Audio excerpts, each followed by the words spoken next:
ছিল ওরে আইনার ভেতর রূপ দেখিল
যৌবন গায়ে যার যুদ্ধে যাওয়ার সময় কি বলে দি কথা ঠিক কি না যৌবন গায়ে যার যুদ্ধে যাওয়ার সময় জীবন শেষ সারা জীবন আকাম বোকাম কইরা আকামের দেশ মাইরা শেষ বেলায় আইয়া সেই নামাজ পড়তেছি আল্লাহ আল্লাহ তাসবিহ করতেছি ওই ইবাদত আল্লাহর দরবারে কোনো কাজে আসবে না কথা সত্য আমার আল্লাহ পাক যৌবন কালের ইবাদতটা বেশি পছন্দ করে যৌবন কালে যত আল্লাহকে ডাকা যায় আল্লাহ রাসূলের কর্ম করা যায় সেই পাঞ্জাখানা পাঁচ ওয়াক্ত নামাজ পড়ে আমার আল্লাহ রাসূল আল্লাহকে খুশি করা যায় সেই নামাজের ভেতরে একটা মুক্তি হবে তাছাড়া না তাই তো বলেছে যে যৌবন থাকতে বিদ্যা দাও দয়ালু নবী পঞ্চম সময় গেলে সাধন হবে না সময় থাকতে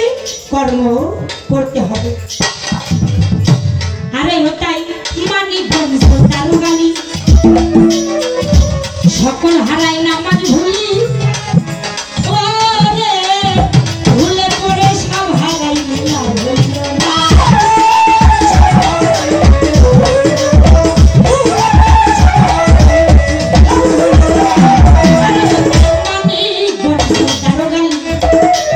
ওরে পাগল সকল হারাই নামাজ ভুলি ভুলে পড়ে সব হারাই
হলো না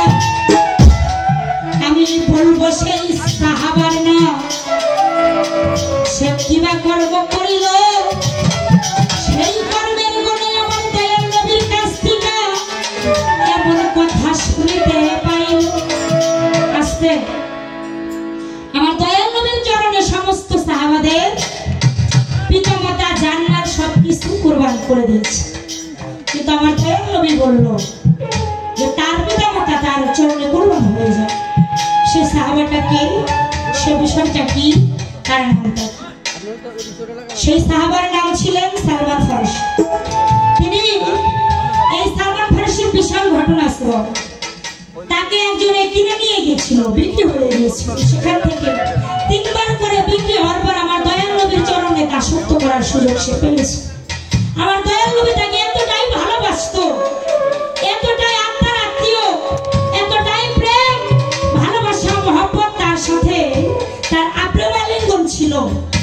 যতগুলা সাহাবা ছিল ওই প্রত্যেকটা সাহাবার চাইতে সালমান ফারসি দয়াল নবী অনেক কাছে আছে। সে হৃদয় আত্মায় আত্মায় রাখতো। একদিন মাওলা সালমান ফারসি রাস্তা দিয়ে হেঁটে গিয়েছিল। সেদিন আমার দয়াল নবী সেই রহমতের একটা রূপ, সেই নূরের ঝলক সেদিন সালমান ফারসি সেখানে মাওলা আলীর সাথে লাভ করেছিলেন। সেটা লাভ করার পরে সেখান থেকে তিনি একটি কর্ম গোপনে করতেন। আমার দয়াল নবী কাছে একদিন তিনি যান, সমস্ত সাহাবারা দাঁড়িয়ে যান। সেই নূর প্রাপ্ত যে লাভটা যিনি করেছিলেন সেই নূরের ঝলকে, সেই কর্মের বিনিময়ে আমার দয়াল নবী কুদরতি ভাবে তার বাবা মায়ের রূপ মুবারক দর্শন করতে পেরেছিলেন। আর সেদিন আমার দয়াল নবী সেই জালালি ফায়েজ নিয়ে বলেছিল যে আমার পিতা মাতা তোমার চরণে কুরবান হোক। এইরকম কর্ম বাবা কয়জন করতে পারে? আর যে করতে পারে সেও জায়গায় পৌঁছাইতে পারে। আমি কি এবার কোনো প্রশ্ন রাখবো? যাক, বলা এই পর্যন্ত শেষ আমাদের পালা গান।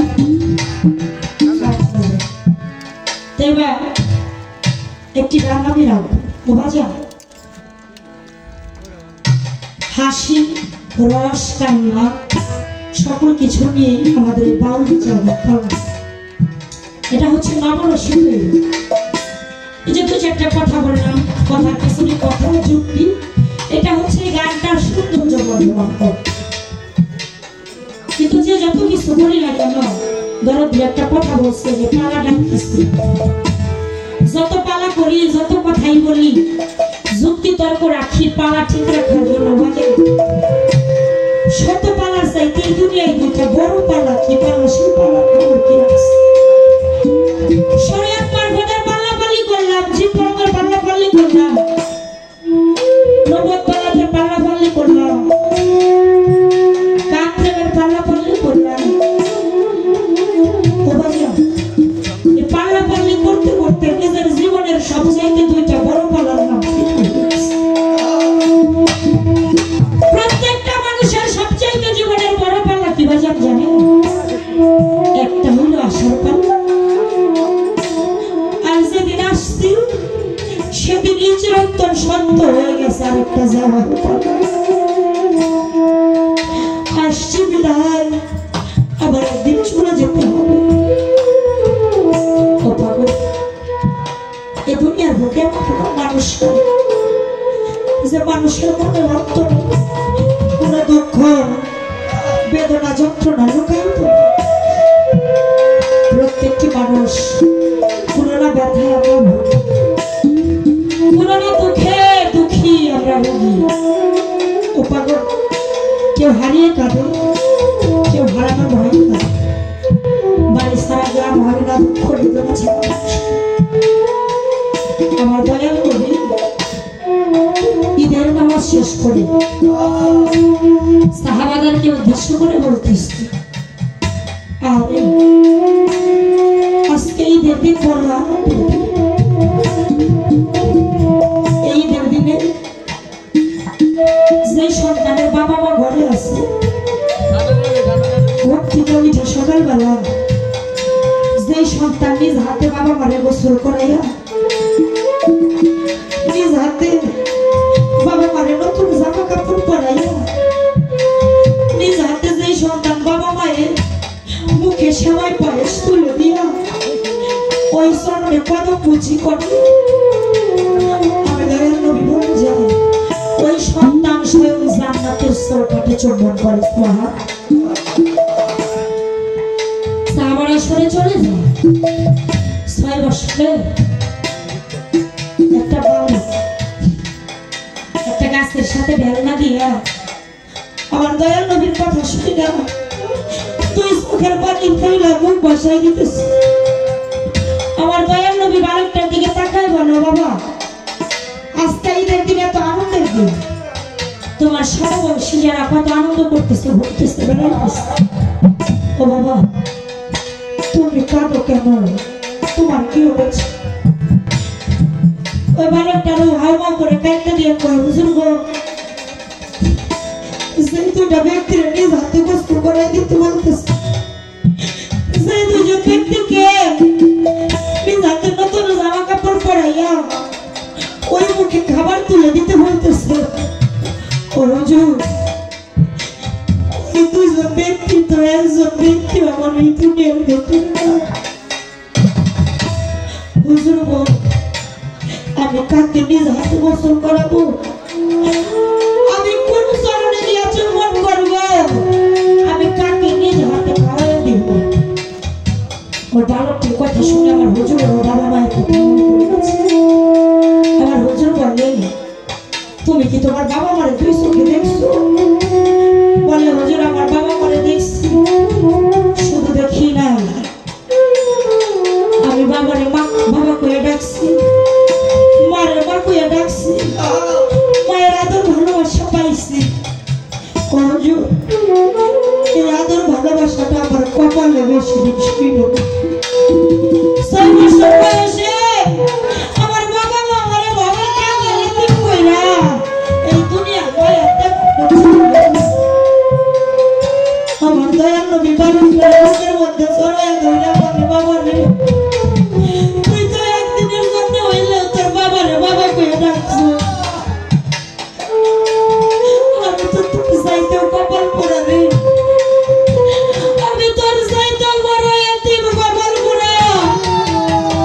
আমি যখন আমার মায়ের গর্ভে 6 মাস ছিলাম আমার বাবা তখনই আমার মায়ের গর্ভে রাইখা আমারে ভবের কাগাল কোনা এতিম কোনা আমারে রাইখা ফাঁকি দিয়ে চলে যা তোমার মতো 6 বছর বয়স আমার ছিল কত আশা নিয়া মায়ের হাত ধরে গিয়েছিলাম বাবার রওজা দেখতে বাবার রওজা জিয়ারত করতে সেইটুকু আমার ভাগ্য শোনে না 6 বছর বয়সে পথিমধ্যে বাবারে ভবের এতিম কইরা ভবের কাঙাল কইরা এই দুনিয়ার মায়া ত্যাগ করেছে আমি এতিম কপাল পোড়া পাবো একটু সন্তান দুনিয়ার ভেতরে জন্ম নিয়ে বাবা মায়ের মাঝখানে ঘুমায় মায়ের উপর দিয়ে পাও দেয় বাবার উপর দিয়ে পাও দেয় বাবারে জড়াইয়া ধরে মারে জড়াইয়া ধরে সুবা খায় আদর খায় আমি কপাল পোড়া মোহাম্মদের ভাগ্য এই ভাগ্যটা ও বাজার আমার দয়াল নবীর মতো এই দুনিয়ায় যারা ভবের কাঙাল হয়েছে এতিম হয়েছে এতিম বিনে এতিমের ধর্মতে এই জগতে কেউ বুঝে না যারা হারাইছে সে বুঝে যার হারাই না সে ব্যথা সেই যন্ত্রণা সে মিলে অন্য কেউ পাগল আজকে আমার সিরাজগঞ্জ কতটাই ভাগ্যবান তার মালিক সামনে সামনে ওই সোনার গরম রূপ দেখা ওই গলায় মালা দিয়া ওই বুকে বুক পিছায়া ওই চরণে ভক্তি দিয়া তাপিত জ্বালাটা শীতল করতেছে কিন্তু আমার খলিল দৌলতি ও বাবা জীবন তো দয়াল হারা হয়েছিল ওই গুরু হারা ভক্ত বিনে বুঝে না প্রাণের বান্ধব রে বিদায় না করে বাবা হারাইয়া মা হারাইয়া বাবের কাগা লইয়া সেই মানুষটির জননে গেলে ভক্তি দেয়া পড়লে সকল জ্বালায় একটি বিষে দূর হইয়া যাইত ওই দয়াল দীনবন্ধু যখন ভক্তরা এতিম করে চলে যায় বলিও চাকরে ওই গুরু হারা কাগাল মিটে বুঝে না ওই দয়াল হারানোর সারা জগতে তার কেমন লাগে রে আল্লাহ শিক্ষাকে হয়েছে প্রেমের অঙ্কুর শুরু হতে ছিল অকাল জন্মে কত রোগ দুনিয়ার জগতে দেখি ওই প্রাণের বান্ধবের মতো একটা রোগ সত্য বুঝলে আর পাওয়া যায় না আমার আয়াবালি সামনের মতো একটা মুখ সত্য বুঝলে আর পাওয়া যাবে না তাই এই জগতে যার হারাইয়া যায় যার ঘুরাইয়া যায় সেই বুঝে হাত